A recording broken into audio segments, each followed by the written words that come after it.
Meher Baba ki jai. Yeah. Ashok ji, why don't we start with the seven realities, then we get into the book. Oh, Avatar, Meher Baba ki jai. Definitely.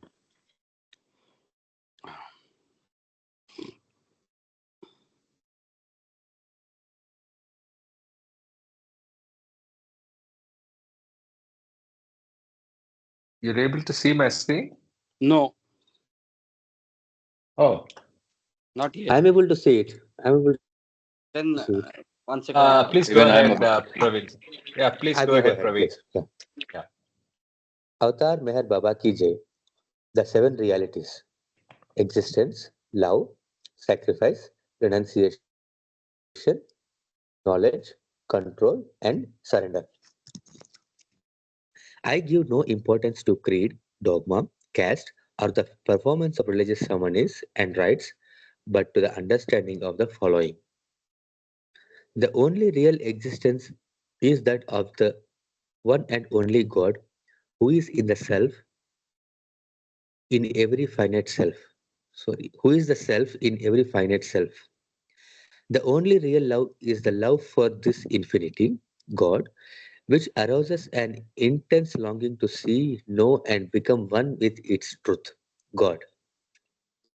The only real sacrifice is that in which, in pursuance of this love, all things, body, mind, position, welfare, and even life itself are sacrificed. The only real renunciation is that which abandons, even in the midst of worldly duties, all selfish thoughts and desires. The only real knowledge is the knowledge that God is the inner dweller in good people and in so called bad, in saint and in so called sinner.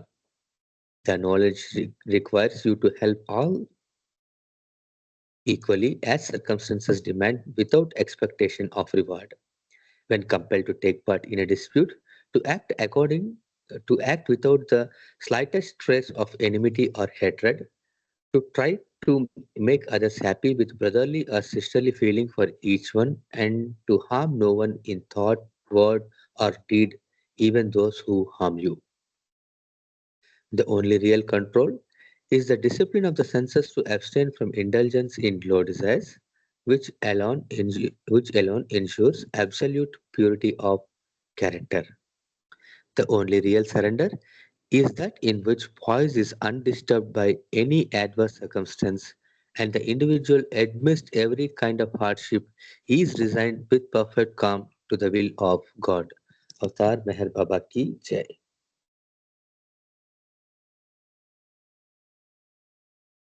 Tar Meher Baba ki jai. Thank you very much. Thank you. Oh, where are we? So we are reading volume one, Yeah. and we have finished. That should be five. That's a mistake. We finished five sessions. We are going to the sixth session, and the book itself. I mean, on the book we are on page 119, 118, and we were going through the must episodes. We covered a lot of the must experiences in the last discussion, in the last reading, and I think that's where this is going to continue today. So again, I think as always, I'll Praveen, st- yeah, yeah. you might want to start. Yes, please. Yeah. And Ashok, are you able to see Okay. my screen? Yeah, I'm able to see now. It's very Okay. interesting, but I don't know what happened, but now I can see it's Baba's wish. That's very Yeah, Yes, yes. he wished Okay. me to read it. and it's good. Yeah. Good. Jai Baba, Jai Jai Baba. Baba. Jai Baba. Yeah, Fine. please. Avatar Avtar Meher Meher Baba. Baba ki Baba jai. ki Jai. Wax-like body of Bansi Baba. On October 2nd, 1945, Baba left for Raipur in a motor car with Kaka, Baidul, Ustadji, and Pendu, and with Eruch driving. Baba thus commenced his tour to far off places and he was away from Pasarani for a period of 52 days. The first 3 weeks were devoted to contacting musts in Bengal and Odisha. From Raipur, from Raipur, Baba, from Raipur, Baba went to Calcutta, where he did his work with the poor. Pendu and Iraj, Pendu and Iraj were to select 1001 lower middle class people and assemble them at a central place to receive Baba's touch and prasad. Vaidul was to find the musts wandering in different suburbs of Calcutta. Kaka and Gustavji were to accompany Baba and attend to his personal needs. On October 11th, in a dharmashala at Kalighat, Calcutta, the 1001 persons desired by Baba were brought together. Printed tickets had been issued to them in advance to avoid confusion. The crowd was divided into two groups, men and women. Baba washed the feet of each person and gave him some money as dakshina, unseen by anyone. He had his own reason for this. He had ordered the Mandali to observe a complete fast until this program was over. They were not allowed even to drink water. In Calcutta, Baba heard of an adept pilgrim named Bansi Baba. According to Meher Baba, an adept pilgrim is one who is on the fifth plane, between the fifth and sixth, or on the sixth plane of conscious.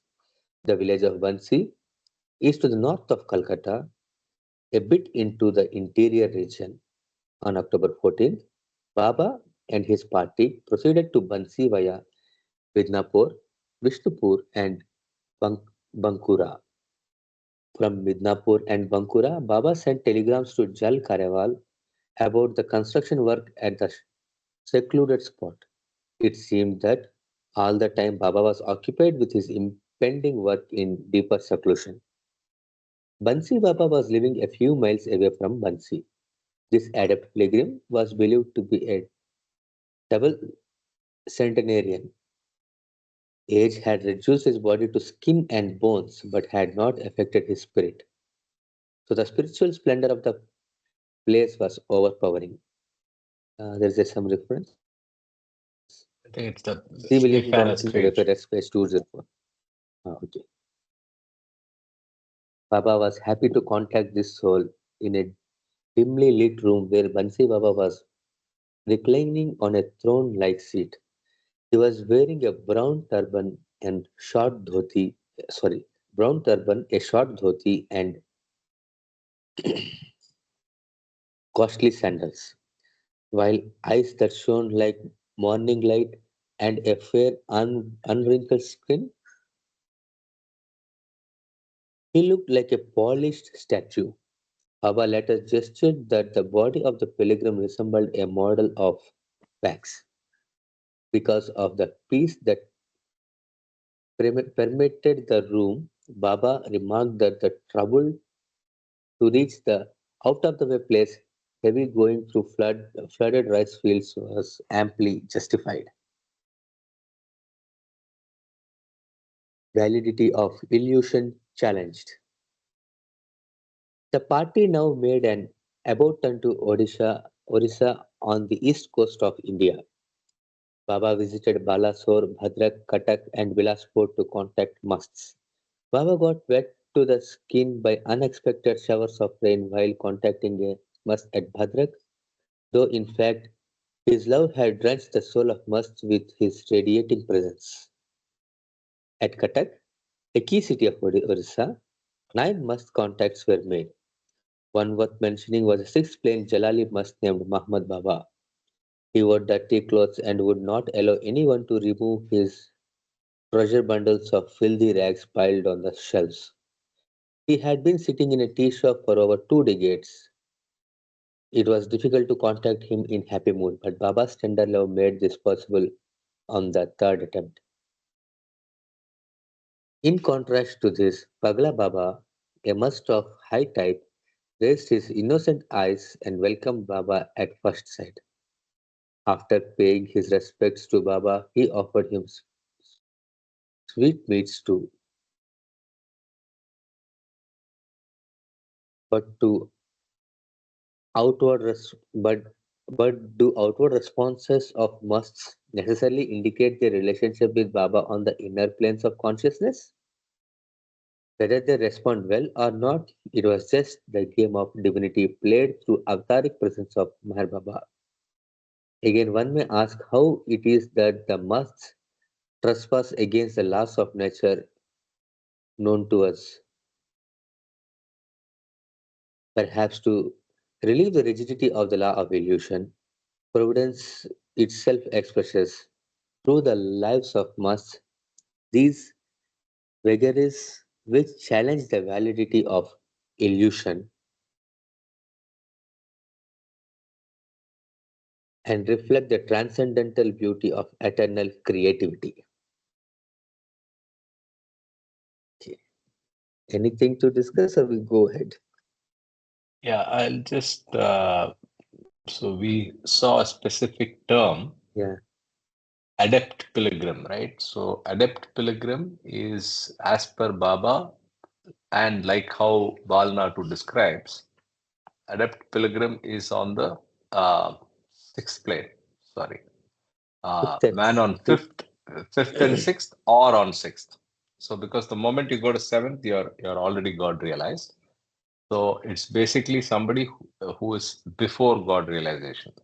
And Correct. this is a classification that comes in Wayfarers. Okay. Hava, seeker, initiate, advanced, adept. Right? Okay. Just Good reference. yeah. No, this is not the page, I think. Yeah, this is the page. We just finished Beauty of Okay. Eternal Fine, fine. Creativity, Yeah, arrangements on Angarishi Pahad. Yeah. sure, sure. Angarishi is Maharashtra, right? Oh, Madhya Angarishi Pradesh. Pahad. MP, Madhya Madhya MP, Pradesh. Madhya Pradesh. Madhya Pradesh. Pradesh. Madhya Madhya Pradesh. Pradesh. Fine. The arrangements on Angarishi Pahad. The most significant of Baba's secluded activities was to commence soon on a hilltop 100 miles from Raipur, near a village named Ratwa in Madhya Pradesh, central India. This area was formerly known as Tapovan, for in ancient days, four illustrious sages named Sh- Shringi, uh, Maybe Manchakund, I Manchkund, think. Manchkund, Kumang, and Angiras had undergone severe penance in this area in their search of God. The hill connected with Angiras, known as Angarishi Pahad, was selected for Baba's work. The necessary orders to the forest range officer at Sitamandi were issued by the district forest officer, which, with instructions to make the essential repairs to small bridges and mountain roads. This helped Jal Karaval to attend to the needs of the party expected to stay on the hilltop. In We that dense pronounce it Keravala. We pronounce it Keravala. Keravala, Like Jal Keravala, Parsi sorry. surnames have a lot of Valas, working Ah, box yes, Vala. yes. Yeah, yeah. Yeah, Based upon their just, works. Yeah, yeah, sure, sure. And it's Thank you. Jal, right? Jal more than Jal. Jal. yeah, It's Jal. more like Yeah, Jal. it is Yeah, Jal. Jal, Okay. Jal. Jal Yeah. Keravala. Jal Oh, Keravala. okay, okay. Yeah, So I'll just read this sentence again. This helped Sure. Jal Kerawala to attend to the needs of the party expected to stay on the hilltop.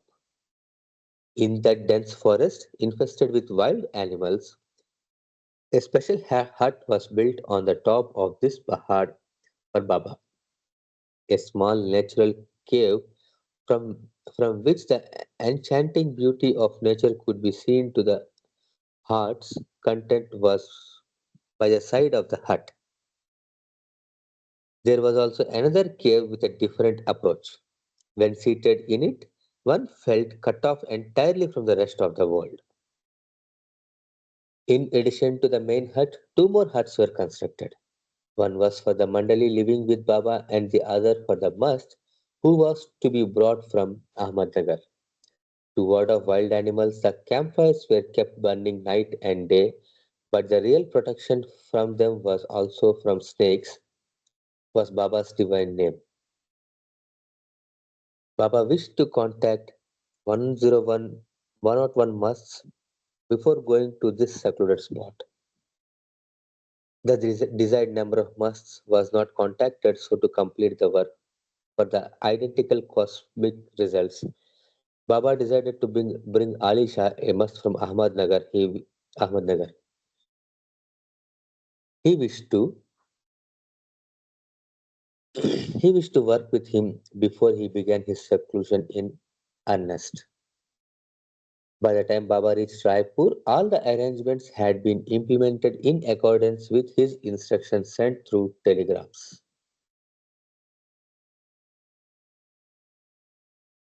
A severe seclusion period.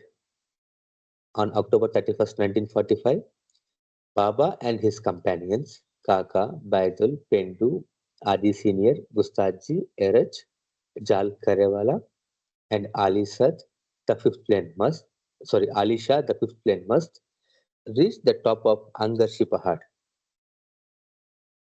Baba was happy to find his hut so ingeniously built on the top of the rock by the side of the two caves. He worked here daily for some hours with Ali Shah until November 4 and then sent him back to Ahmednagar with Iraj. On November 5, the seclusion commenced in earnest. Baba was in the hut all alone from 7 a.m. until late in the evening, immersed in his spiritual activity, which he pronounced to be very severe and serious. Adi Senior, Gustaji, and Kaka kept watch outside the hut in turns. The next day, the 6th, Jal Karewala managed to bring 51 poor persons to Baba on this pahad. Baba washed their feet and gave them some money as prasad, as was his usual procedure. On the 7th, after having a cup of tea in the morning, Baba closed himself alone in the hut for the whole day. The 8th was perhaps the severest working day. Returning to normal body consciousness was extremely strenuous. Adi wrote, were it not for the perfect mastery of the spirit, his body would have fallen into bits. One of these days, as described in the Wayfarers, Baba emerged Baba emerged after having sat for many hours in complete seclusion, his face more drawn and weary than Adi ever remembered having seen it, and said that a gigantic disaster would overwhelm the bomb that would wipe out three-quarters of mankind. Adi was deeply stirred not only by the anguish on Baba's face, but also because he spontaneously dictated these words immediately on emerging from his seclusion, as if the work done during the seclusion had been specifically related to the world. Reference 33, Must 1 minute. be the page. 1 minute. What the is the Wayfarers. date that we are talking about this statement? October, it should be Eight. November 8th, November 8th of 1945. Eight. End of World War. And when was the bomb dropped in Japan? That should What be is the July, I date? think. I should check. I should check. One Let's second. check it.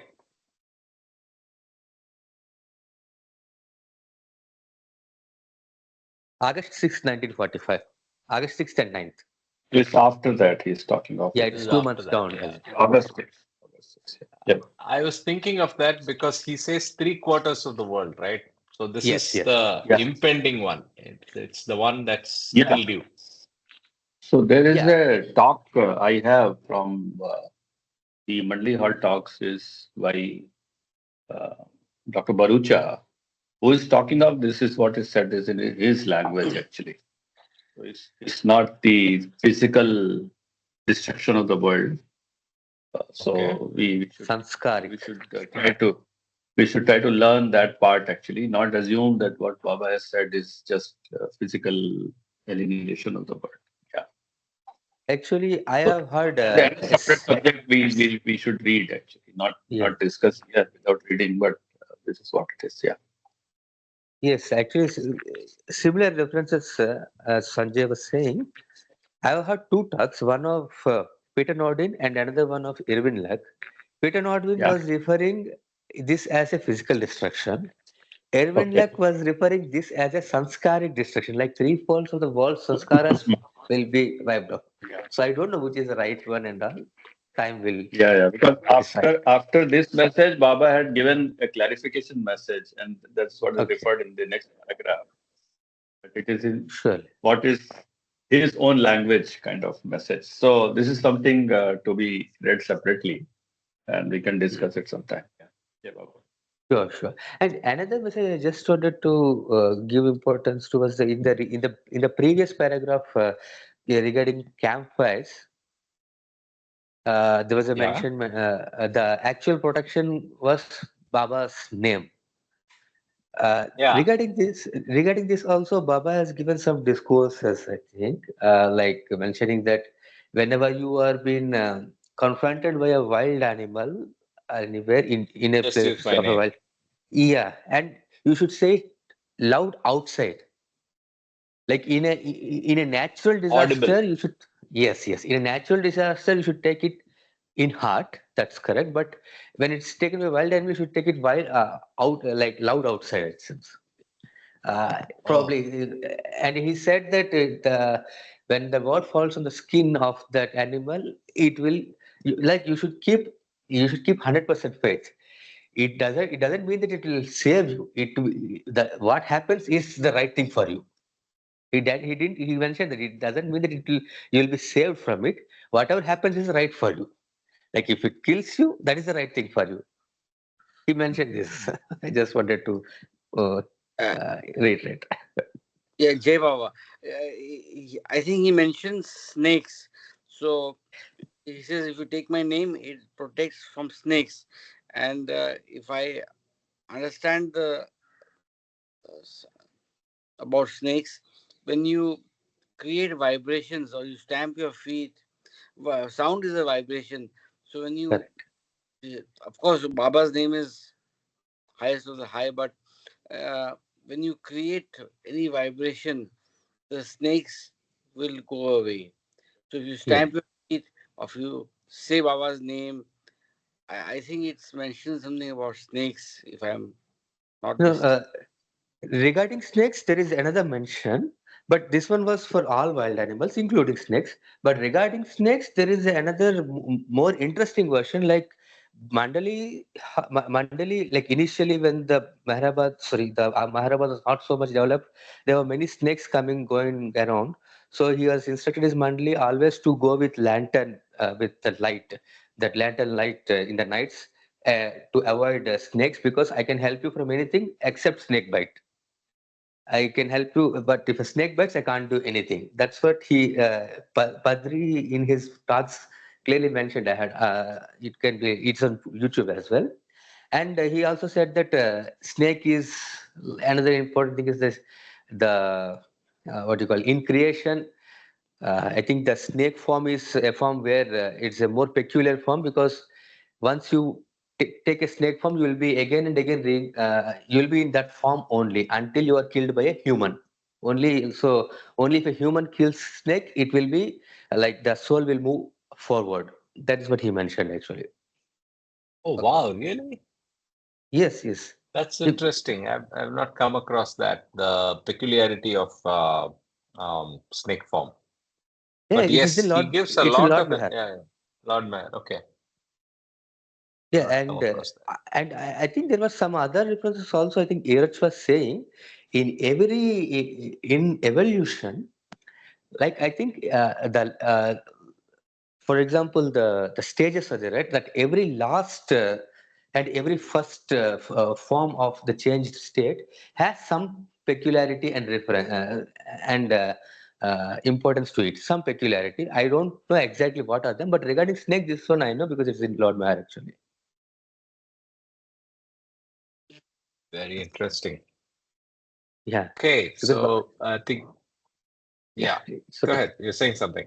No, no, I was saying like because many times whenever a snake comes, whenever a snake used to come around in and around Baba's mandali or around that, Baba made sure that it is killed. Like he always used to say that don't leave it hurted. Like if you If you beat it, kill it, because a snake takes very long time to die, and it dies in a huge pain. So better you kill it immediately, and because it doesn't die immediately, it will take very long time to die.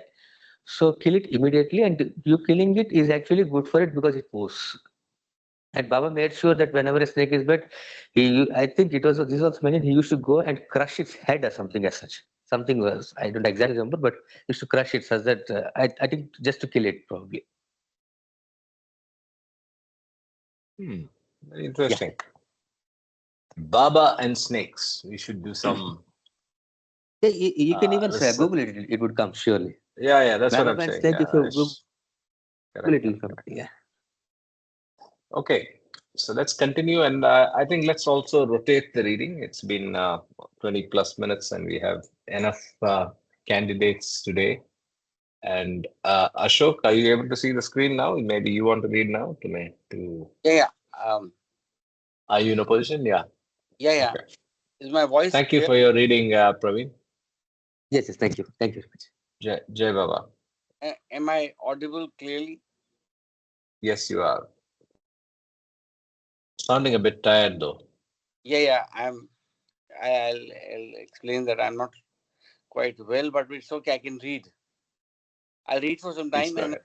Uh, then we. I can continue also as well if it is if you're not well, No, not an issue. no, no, no. No, no, no, no. Ashok will be very upset if he doesn't read.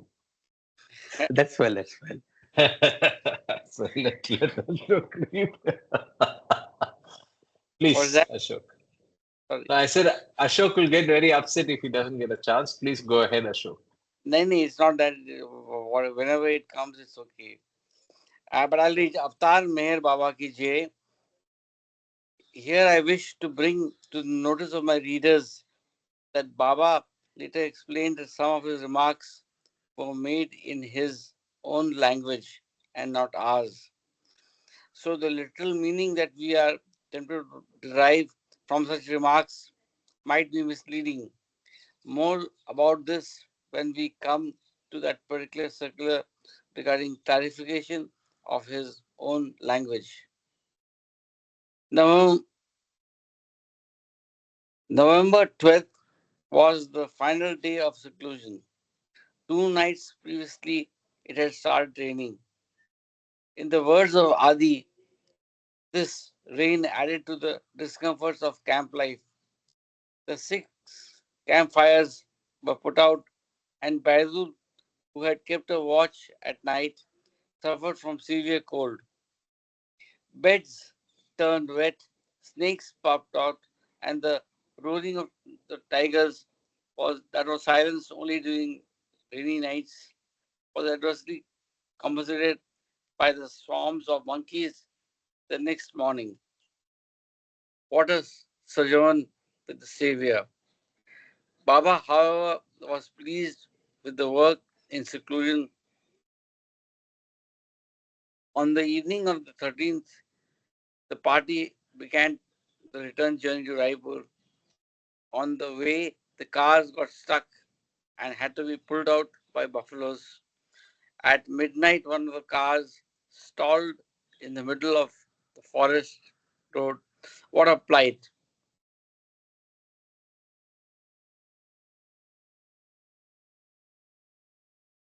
By the evening of November 14th, the party reached Raipur.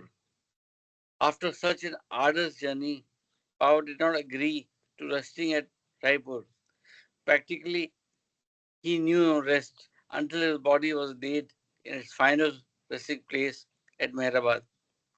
Jal Kerawala, who had arranged everything so well on the top of the hill in the dense forest, could have provided anything and everything to make Baba's stay comfortable at Raipur.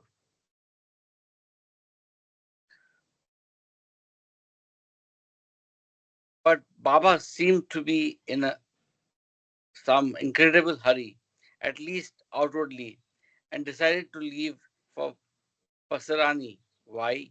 That same night. Baba's return. Kartik, I have a comment to make. Sure, go ahead, Mahu. Jai Baba. Jay Baba Uh, Good to see you all. And do you mind rolling it up a little bit about that code is Baba's language? Um, yeah. Uh,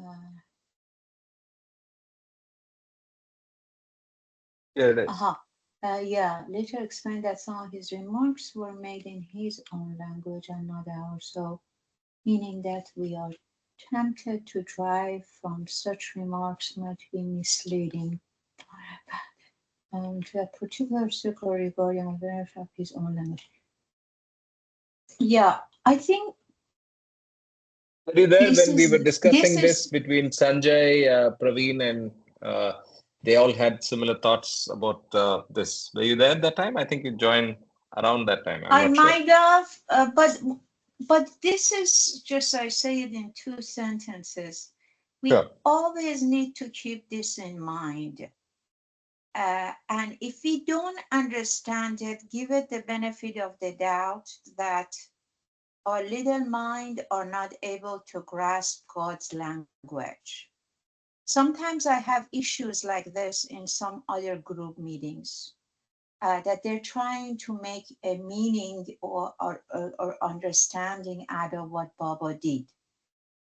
So it just the mind is trying to intervene and analyze, and that this is very important. Always remember that Baba's language is different than ours. That's it. Yep. Very, very correct. And very correct also that unfortunately, till we come to the spiritual world, our mind is obsessed with uh, classifying. And in classification, we are also obsessed with whether we understand or not. And when we don't understand, we are bothered by it, right? I mean, most of us. And when we are bothered by it, we try to again somehow classify it and get control of it because it's a challenge for the mind that you're not understood it, right? Yeah, But like you yeah. said, on the spiritual path, especially with Baba's words, it's better, it's important that we reconcile that we will never gain 100% understanding. And over and over again, we can read his words, and there's something that we can take away each time, but probably never get the 100% import of what Baba is trying to say. And that's totally fine, right? So that's a good point. Yeah, Ashok ji, Yeah. Baba's return to Pasarani. How do you pronounce that? Anyone who knows Nagpur area? I'm in that area. Pasarani, Pasarani. English is a Yeah, tough Pasarani. language. Yeah, Pasarani. Okay. Pasarani. Yeah, yeah. Pasarani. Sarani. These kind of words are used in that area. Sarani, Pasarani, Pasarani. around Nagpur. Pasarani. Pasarni. Okay. Pasarani, Pasarani. Pasarani. Yeah. I just wanted to add that it's not our to question why what Baba says, because to understand his language is beyond the comprehension of the normal mind, normal human mind. I mean, generally, it's very difficult, as Karthik has said, it's difficult to get the import of it. But it will be seemingly simple or seemingly confusing. Yes, Both cases, just ignore it and don't worry about it. yes, don't worry. As Baba has said, don't worry and be happy. And it is always important. I have seen in some presentation that is done by the guys, like Ward or Don Simmons or whatever. They always say, "This is my thought, and this is what Baba says." This Yes. is my thought interpretation, and I may be wrong. Yes. They always say that, but this is what Baba says. Yeah. Yes, I have noticed that. And if you notice, I'm also super careful whenever I'm summarizing something, saying that, what is personal and what is his words. And that's what we do across the team. We are very careful about that. Yeah. So, When we are quoting and when we are commenting and summarizing and trying to explain, it's very clear that it is a personal Jivatma assessment of something which is divine. Sort of a disclaimer, anyway. Yes, yes, that's a standing disclaimer rather. Standing. Okay. It comes as natural to a Baba lover because the moment you come and read Baba's various messages and his interpretation, you will understand that you are unable to understand it. And because he gives one word at a place, and later he will explain you in the exact opposite way that you understood it. So I think it comes natural to Baba lover that this is what I understood, but this is what Baba said. We don't know. Yes, yes. So, Chalo, continuing. yes, On the way to please. Nagpur by train, Baba stopped at Jhansi, where he preferred to pass the night on the railway platform. The irregularities of the Mas tour thus continued. At Masura, Baba contacted Oriya Baba, a good must. Then he extended his trip to Bina and Sagar. At Sagar, Baba and the Mandali were reminded of a remarkable must whom Baba had nicknamed Magar Mast, a crocodile skinned must. He had been contacted 5 years before when Baba had a mast ashram at Jabalpur. Because of utter negligence of hygienic rules, the skin of that mast became so scaly that it resembled that of a crocodile. Out of his love for musk, Baba brought him to Jabalpur. Ample application of oil for some days made his body shine brightly. Mother knows that the baby is sure to soil his body in his playful pranks, yet how lovingly she washes the baby clean. Baba, the Divine Mother, Baba, the Divine Mother, took utmost care of the musk. His dear ones, whenever they were brought to him, he knew that it was, in a way, only a temporary relief to the body, but love responds perfectly to every need, and Baba was divine love personified. Reaching Lalitpur, the party had the luggage in the cloakroom and visited Tikamgarh by bus. An old mast on the other side of the century old was spotted. This contact made Baba very happy. On the return journey, the bus failed, the party got stranded, and they reached Lalitpur by midnight. Baba was in his best of moods, for whenever he met a real God intoxicated soul, he felt highly delighted, but, but those accompanying him looked fatigued and tired. From Lalitpur, Baba went directly to Vai, which he reached by November 24th, 1945. Thus, the year's journey by trains and buses over 9,000 miles to contact over 2,000 miles was finished. The, 200 must. about 200 miles was thus the journey by trains and buses over 9,000 miles to contact about 200 miles was finished. The Mandli leaving at Pasarani felt exceedingly happy to have Baba in their midst after such a long time. One That's month, interesting. So, if this is factually correct, the total journey that Baba did in his must tours is 30,000 odd miles, 30,000, yeah. Which means in 1 year he has done a third of it. This was over a period of almost 7 years overall, the must tours, and that's 30 odd thousand. And if 9,000 happened in a year, it's just, I mean, it's mind-boggling. Just think about it. 9,000 miles is almost 15, 16,000 kilometers. All of it mostly within the Indian subcontinent. So Pakistan through Sri Lanka. right? And all of it in multifarious forms of transport, including bullock cart, wading through water, and I mean, everyone in the Baba world should just enjoy and read Wayfarers in detail, just to take away what all Baba has done, right? Yeah.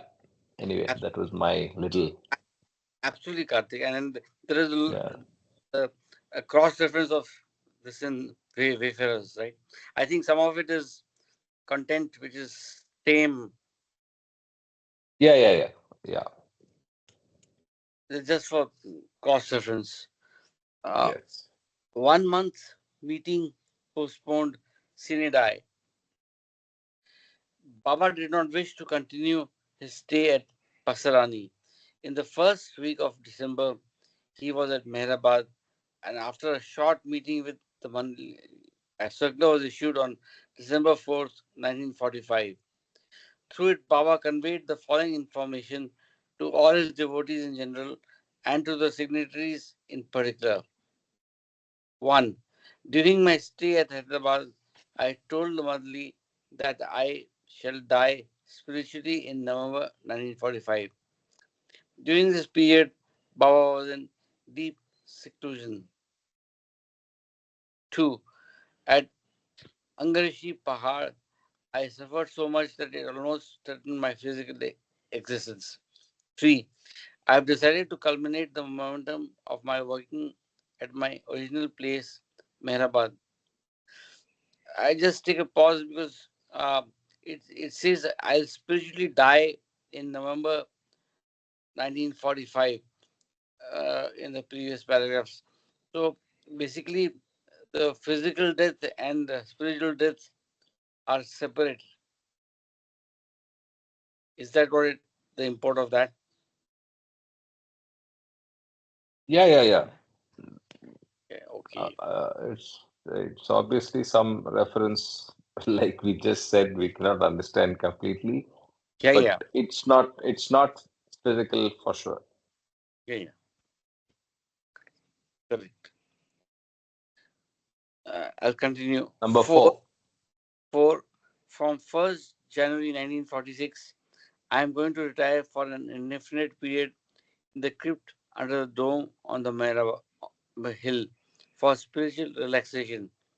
Hence, the oft postponed 1 month meeting of signatories is hereby finally postponed sine die. Sine Fifth, die, I think. Sine die. Oh no, it's a Latin legal expression. I think it yeah, means that it's suspended without a next follow-up date. The next follow-up date will come. yeah, yeah. There's no date announced at the time of the notification. Fifth, I may, however, call the meeting at any time. The signatories will be informed about it 10 days in advance.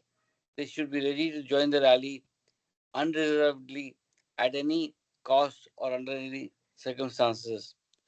Owing to the above decisions, all the men and women Mandali left Pasarani by December 15th, 1945 and arrived at Mehrabad for a stay with Baba, but with no definite plans for the year 1946. To leave, to live with Meher Baba, one had to try one's best to live in the present. In life with Baba, one had to be ready for any change at any moment. For in the life of the God man, every moment was a marvelous beginning and ending in divinity, free and complete. Okay, I think that ends one of the chapters. A few months of spiritual relaxation, chapter 8, 1946. On that note, we can also rotate again the reading, either of Mahu, Sanjay, or Singapore. Namita can read. But if none of you are ready, I'll read for 10, 15 minutes. Yeah, Karthik, thanks for giving me an opportunity. If Jai Baba, thank you. my voice has been a little fudged, uh, I've been Okay. some medical. Yeah. I can read if you want, Kartik. Yeah, so okay, You want? you can do 15 and then Sanjay 15 and then I do. Yeah. Go ahead. Sure. Thank you, Ashok, and take care of your health. Yeah, yeah. Jai Baba. Dear Baba. A few months of spiritual relaxation. This is 1946. A mystery year. 1946. A mystery year. Remarked one of the women Mandali as I asked her for some, remarked one of the women Mandali as I asked her for some information about this year, and this comment had a sound reason. From January 1st, 1946, Baba was to retire from his external activities for an indefinite period. It was a sort of a spiritual relaxation. With Baba, the time factor was always unpredictable. Perhaps it was difficult for the timeless one to fit his activities into time. So the duration of this relaxation could be a day or a decade. None knew. There were no whispers about must tours or reconsideration of the meeting of the signatures, signatories, yeah. What next? Such an atmosphere of uncertainty prevailed, more or less, throughout the year, even among most of those who stayed with Baba. See, even they had challenges. Oh, Yeah, sure. yeah, it's hard to predict the God man. During the latter part of this year, Baba moved to a place of seclusion near Dehradun. All correspondence received at Ahmednagar from the east and west was sent to BD, Papa Jasawala, Erich's father, who redirected it to Baba's address. This address was not disclosed to his disciples and devotees, so knowing about Baba's activities was out of the question. The form of God, the form of God has great significance indeed, but through the periods of seclusion, Baba stressed the greater significance of his formless presence. Since I, since I was a new acquaintance to Baba people, the only news I received was that Baba was immensely busy and darshan was not possible. I tried to make good use of this time by reading and rereading the elucidation and expositions given by Meher Baba on various topics of a spiritual nature. In addition to this, just the words God or truth scattered here and there were enough to tempt me to read a number of books. The next topic is what is philosophy? Reading is a risky game of absorbing interest, sometimes clarifying, sometimes confusing. Mere reading with nose against the pages leads one astray. Perhaps it is like moving vigorously through a dense fog from anywhere to nowhere. But if the drive is from an urgency of conscience, it is a different matter. Then it becomes a sport, and one is not ashamed to admit one's failures. I failed to be an average much less a good sportsman. The arena of philosophy is very slippery. Certain words have such a dubious meaning that understanding becomes extremely difficult, while through the charm of some set phrases, philosophy entails a peril to take away truth. In this sense, one has to guard against the conclusion at which one has arrived, for the ever creative nature of reality, capital, can never be touched through words. That is why when one learned professor asked Baba, quote, "What is philosophy?" there was a smile on Baba's face for a moment, and with a twinkle of gay mischief in his eyes, he answered, "A simple thing made difficult." That's philosophy. How true. Truth is a strangely obvious and yet mysteriously imperceptible.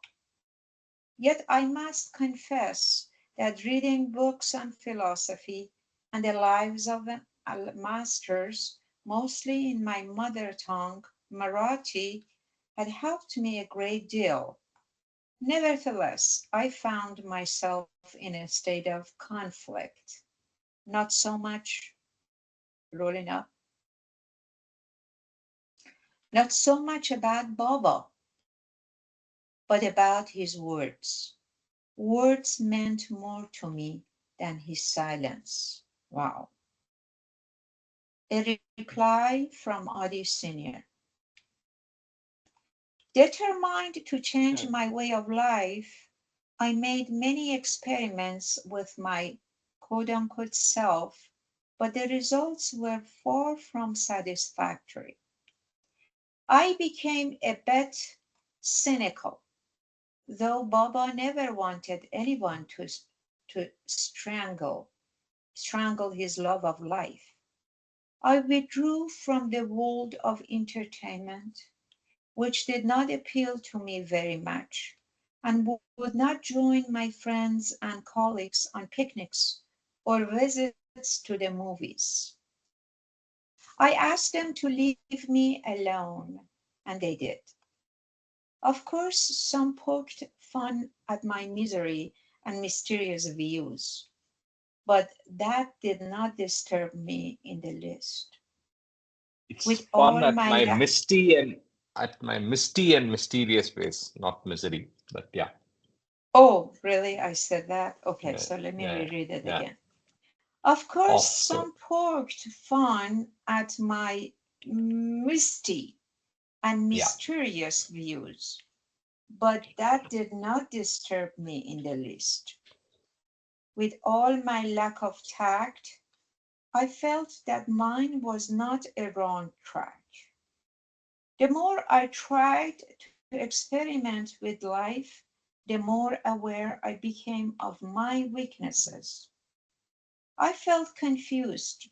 It was difficult to clarify my position to myself. I wished to break away from many of my selfish responses, but couldn't.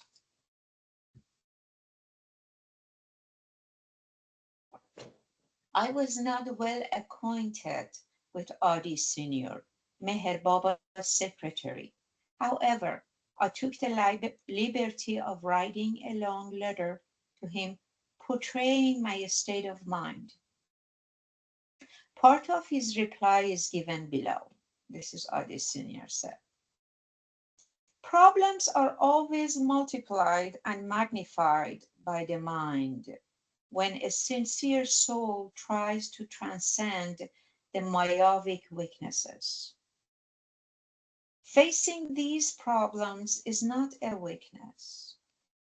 Inferiority complex, lack of concentration, waves of egoistic failings, lack of confidence in spiritual attainment and in spiritual poise in following a particular line of acting in life is all the play of Maya, and it is bound to come up in its intensity when one tries to overcome it.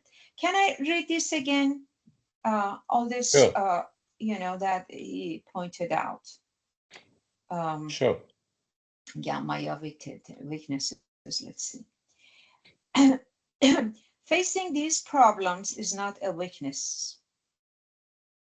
Inferiority complex, lack of concentration, waves of egoistic failings, lack of confidence in a spiritual attainment and in a spiritual poise, in following a particular line of action in life, is all the play of Maya, and it is bound to come up in its intensity when one tries to overcome it. According to Baba's teachings, the more a person is rolling up,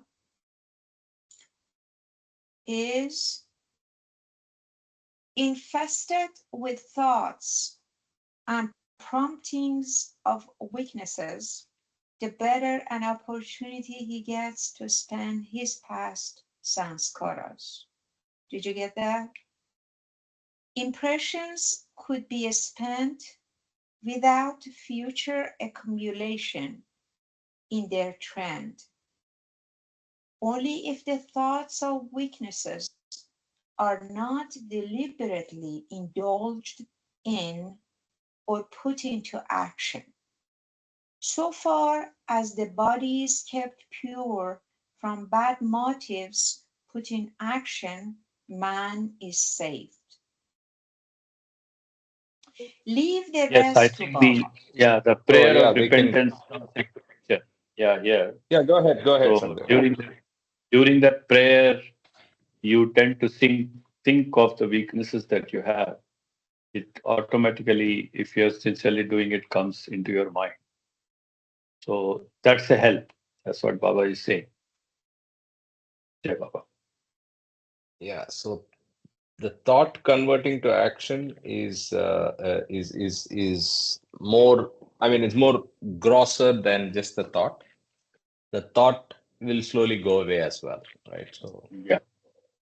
But what is interesting here is Baba says, or Adi Senior says, I'm sorry, that what triggers the past samskaras is those infested thoughts and weaknesses. So, uh, yeah, infested with thoughts. Oh, what is no, it? no, Oh, no. It's not according to triggers. So Baba's what he's saying teachings, is, yeah, what he's saying is the more a person is infested with thoughts and promptings of weaknesses, it's a better opportunity to spend his past sanskaras. So it's not about, so it's just the volume. So if you get more thoughts and of weaknesses, it's an opportunity to get over those past sanskaras. It's an opportunity. That's what he's saying. Yeah. Yeah. It's yeah, a you're general right. statement that we The have to, key word yeah, is Yeah. You spend them opportunity. mentally. You spend those sanskaras mentally. mentally. Yeah. Correct. I Yeah, mean, you without have a putting it into choice. action. You have a choice, but if you don't put it into action, you have a chance to spend those weaknesses and complete those sanskaras. Spend those No, in sanskaras. other words, what he says is, when you get thoughts that prompts your weaknesses, don't worry about it, because upper part, he said, if you are disturbed by it, that's myopic. But then he's explaining that these thoughts can prompt your weaknesses, and through that your past sanskaras are spent. So in a way, it's good when we have our weaknesses coming up, or we encounter it. Granted that we don't get depressed about it, don't depress, don't try to resolve it or whatever.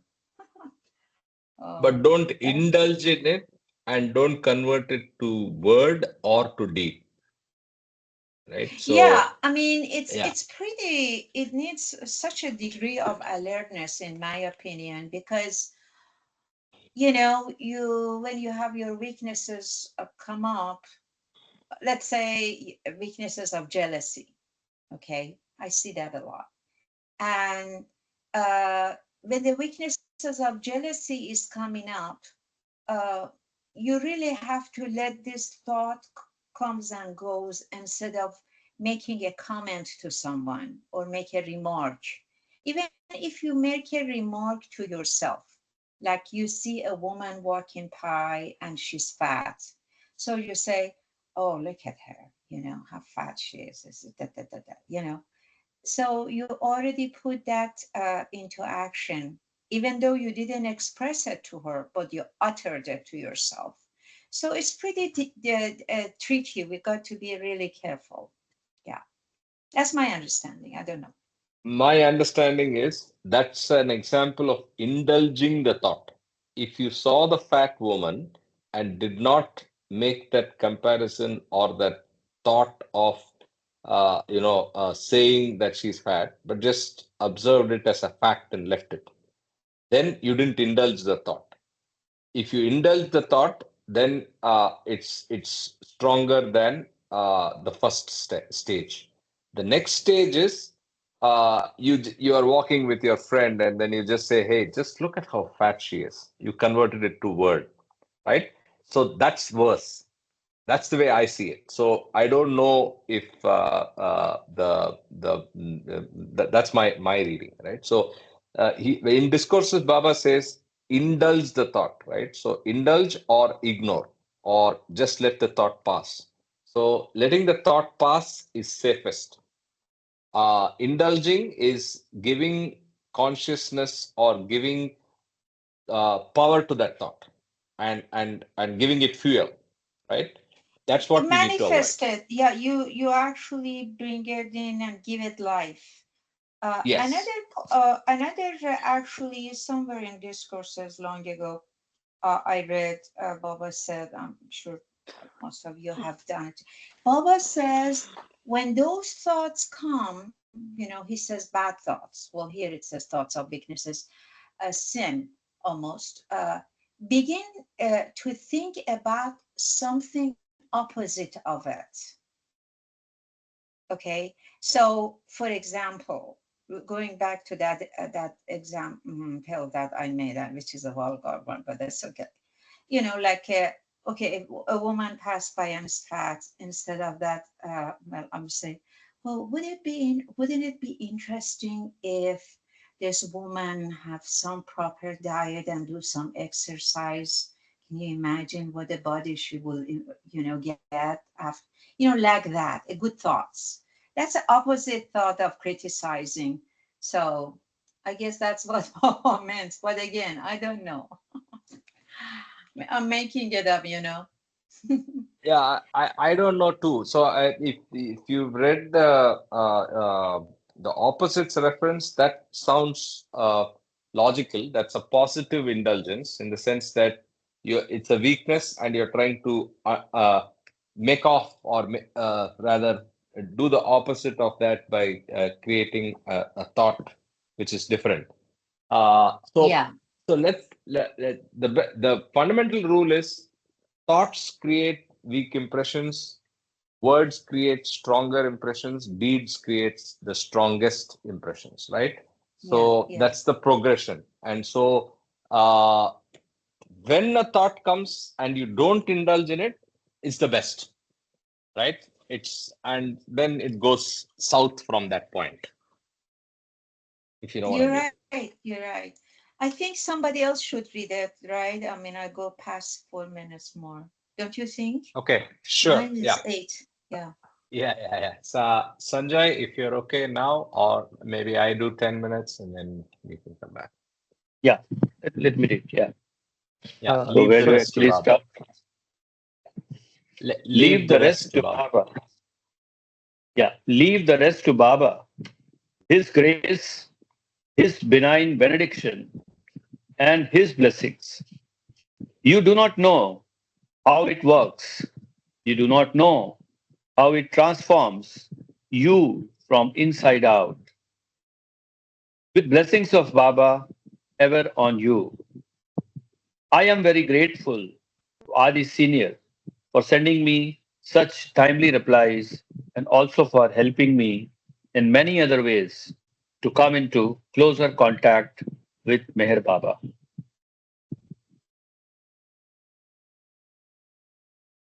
Tell that fool it's my will. Confusion has to cease voluntarily. This requires grace, or call it what you may. Mere words on a verbal level do not quiet or slow down the mind. One in confusion gets steeped in it unless he gives up all efforts of his own and lets God flood his being.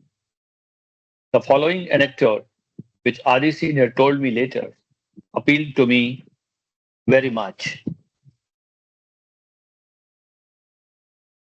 One of Baba's closer ones was very earnest in trying to get over his weaknesses. In spite of his sincere efforts, he failed to act according to his expectations. It was like the forgetful professor who, while drowning in a swimming pool, failed to remember that he could swim. When pulled out by his pupils standing nearby, he lectured on the importance of swimming. Unlike the professor, his Baba lover, this Baba lover was really keen to live what he believed to be true, but he became very disappointed and exasperated. In the end, he requested Adi Senior to ask Baba the reason for such repeated failings. Adi related the question to Baba because of his intimate relationship with this person. Baba remarked, "Tell that fool it is my will." This answer is as baffling as it is potent with spiritual significance. Does it not point out the limits of one's efforts and the necessity for deeper, unmotivated surrender to the Master? Getting the opposite answer expected from the Master may shock me at first, but as it is quietly absorbed without self resistance, there is an awakening which enlightens the way of the seeker. I think this is a lot to think over again and again. This point, so we may try to do things which we want to do, but keep on failing. So our efforts have to be in right earnest, surrender to Him, and we need to seek His help in what we are trying to do ourselves. So without His help, however efforts that we make, the success would either take a lot of time or will not come. So that surrenderance part is very important here. That's what Baba is saying. It is my will that you are failing. However, you may be trying. So trying is out of our effort as an ego effort or mind effort is yes in the beginning, but it ultimately needs to be surrendered to Him. That's what Yeah, I've learned out of this. Yeah. I think we should be sincere. Sincerity is the Yeah. most, like Baba said, we should be Yeah. sincere in our efforts. No Yeah. hypocrisy, whatever it is. We Yeah. should not be hypocrite because he knows everything, how sincere we are. He knows our heart. So it is between individual and himself. There is no other third person can judge or anything. It is between. It is directly. Everyone has their own direct connection.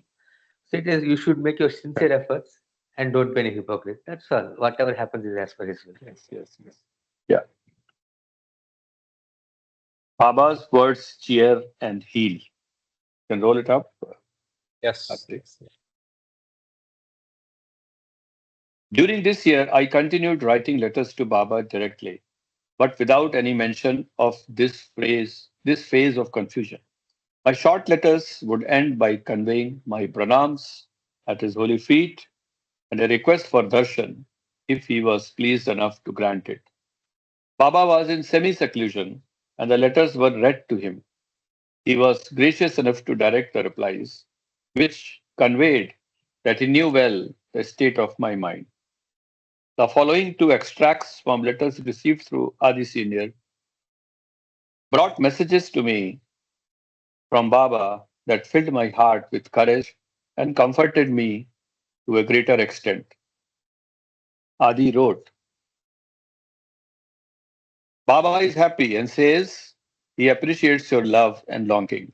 He is with you, and you will feel it more and more in your thoughts and acts. He sends you his profound love and blessings.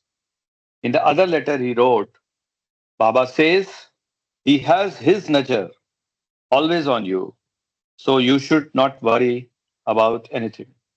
Just remember him always at heart and do your daily duties, leaving the rest to him who is all knowing and all pervading.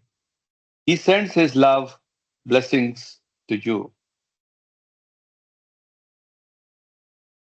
Baba's messages or replies, conveyed through his gestures, sent forth miraculous vibrations, I think. Yeah. Received through letters, they acted as a balm that healed deep wounds of mind and heart. The process was sometimes gradual, sometimes surprisingly quick, but it never missed the mark, for love never fails. Every time I received a letter from Baba, it filled me with joy, and sometimes I felt like dancing around like a madman. Could you not find a Hindu master? I would like to conclude my narration of this phase of this composer by relating an amusing incident which I still remember well. In my attempt to get out of this web of indiscrimination, I thought it might help me to talk to the elderly and religious minded persons of my locale. I also wished to tell them something about Baba. It was the first time that I spoke openly to group about Baba's divinity. After my first contact with Baba, the books and by and about him were carried at the bottom of my bag, for I feared that someone might argue with me or criticize me for following a Parsi. The group I had invited corroborated my assumptions, but thank God this did not affect me adversely. On the other hand, the meeting helped me realize that such persons are generally dogmatic and keep all mental doors closed against my genuine inquiry. They are of their Against own any make, genuine inquiry. yeah, any So, genuine inquiry. Yeah, they are of their own making, the prisoners of their thoughts and experiences. The meeting had its climax at the end when I expressed a desire to perform Baba's Aarti. One of my friends, a lawyer, got very annoyed at this suggestion. He got up from his seat and a look of distress crossed his face as he said, I can't stay here when the Aarti of Meher Baba, a non Hindu, is being sung. He also added, could you not find any better person from the scores of Hindu saints as your master? He would not have objected to my consulting Dr. K, a famous Parsi doctor in Pune, for troubles of the heart. Okay. But he had serious objections to my following Meher Baba, the enlightened one, born to a Parsi family at Pune, for the awakening of the heart. The man was my guest, so I did not argue, but pleaded with him to sit outside the room for a few minutes till the arti was over. This was accepted, and later I persuaded him to partake of the refreshments. God heavens, he did not object on either legal or spiritual grounds. While leaving, however, he advised me to reconsider my choice of masters. He did not know that my going to Meher Baba was choiceless. Mind builds high walls of prejudices that imprison man, but heart does not recognize such artificial barriers created by human folly, and Baba's presence had touched my heart. Beautiful sentence, worth highlighting. Yeah. And then you can maybe read Next Karthik. Yeah. section. Okay. Yeah, yeah. Anybody else wants to read? Thank you, Sanjay, for reading, and thank you, Mahu, as well. Anybody else wants to read? Oh, okay. So I'll read the last few minutes. I can Of read the, if no, no, I'll read for a bit as well. I was just checking if Nomita wants to read. Yeah. Avtar Meher Baba ki jai. Contact with the Master. Every phase in life brings in its wake typical experiences of pain and pleasure that help us to understand it deeply and thoroughly, and there are innumerable phases. Baba, in his infinite patience, is not in a hurry to speed up the journey, though one finds his helping hand lovingly stretched out here and there. Now and then, his grace opens a window to the beyond, and that divine breeze is always heartening. As one comes in contact with the Master, life is quickened. Sometimes one feels inspired and secure, at others dejected and nervous. As far as I remember, Kabir, a perfect master of the 15th century, wrote that once coming in contact with the God man can be likened to the application of soap to clothes dipped in water. Wholehearted remembrance of the God man is like washing the clothes. Naturally, the dirt comes out, and one wonders if the clothes could have been so dirty. Kabir has also warned aspirants not to be afraid of such discomforting and disturbing phases in life.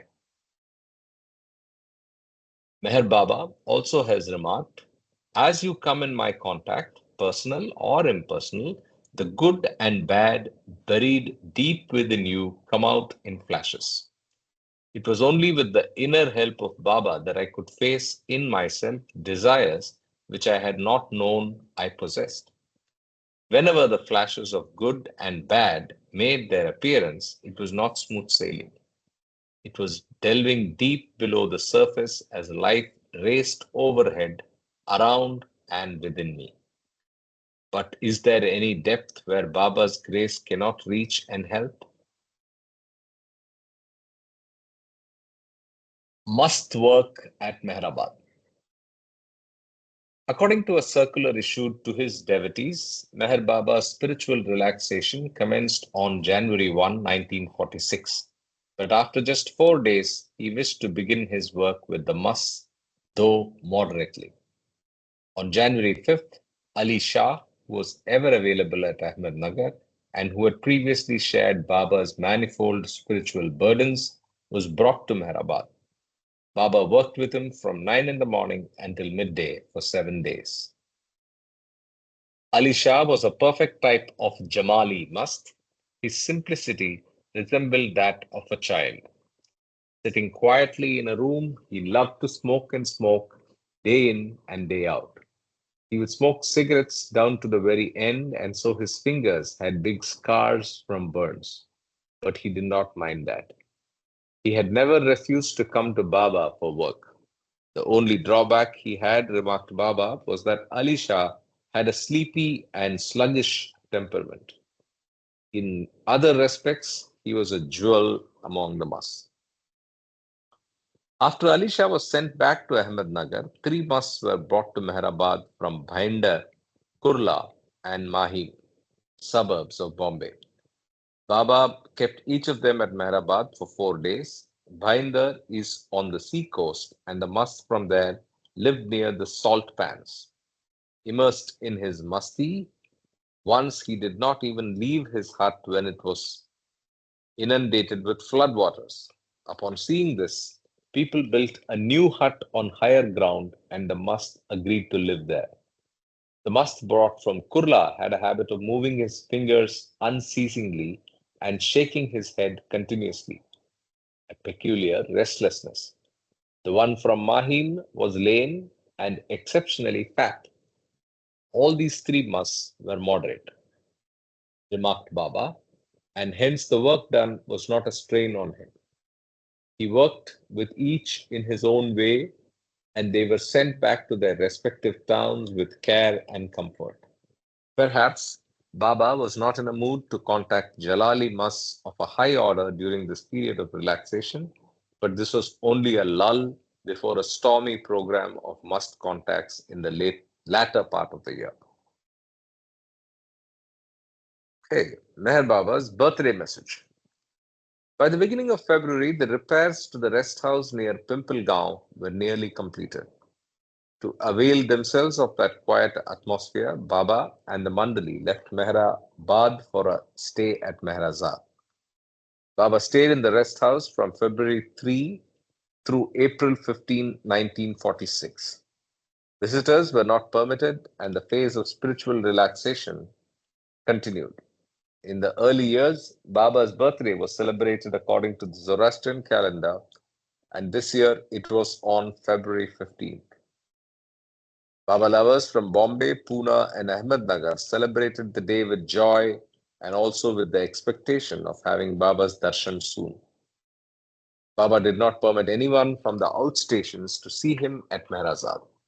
However, he released a special message for this occasion, and I quote, "Your love, your devotion, your steadfastness amidst storms of oppositions, self-created or real, is commendable.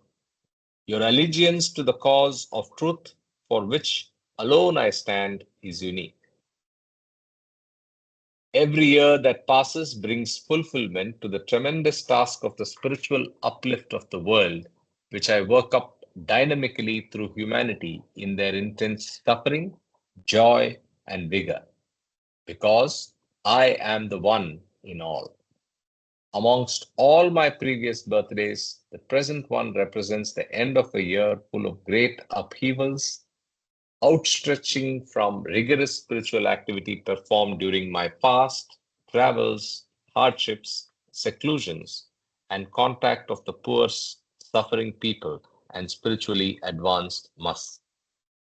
Suffering comes and goes, joy comes and goes, pleasure comes and goes. They will demand your utmost patience, courage, poise, and above all, your love and obedience to me. Whoever stands for me stands for the truth, the eternal light that is forever illumining the hearts of you all. Through darkness to light, through suffering to happiness, through chaos to harmony will be the end of the journey. All sufferings have an end. Spiritual happenings has no end. It is perennial. Giving over your goodness, your strength, and your weakness in entire submission to me, you will share my treasure of happiness, my love and blessings to all. Very nice message. Work with the poor in the relaxation period. It being winter, the climate at Mehrazad was cool and bracing. The fields nearby were not under much cultivation then. Only a man here or a woman there would be seen passing by. So all around the atmosphere was quiet and peaceful. Mehrazad is encircled by low hills, and so it had a glorious sunrise and a beautiful sunset. Baba would take a stroll, mostly in the mornings, along the slopes of Tembi Hill. He was fond of watching for pebbles of varied colors and shapes. As they walked with Baba, the women Mandali used to collect these pebbles, and Baba looked as delighted as an innocent child and showed great interest in some of them. Sometimes Baba's pockets would even bulge with this treasure. Within a few weeks, there was a heap of shining little stones lying near the rest house.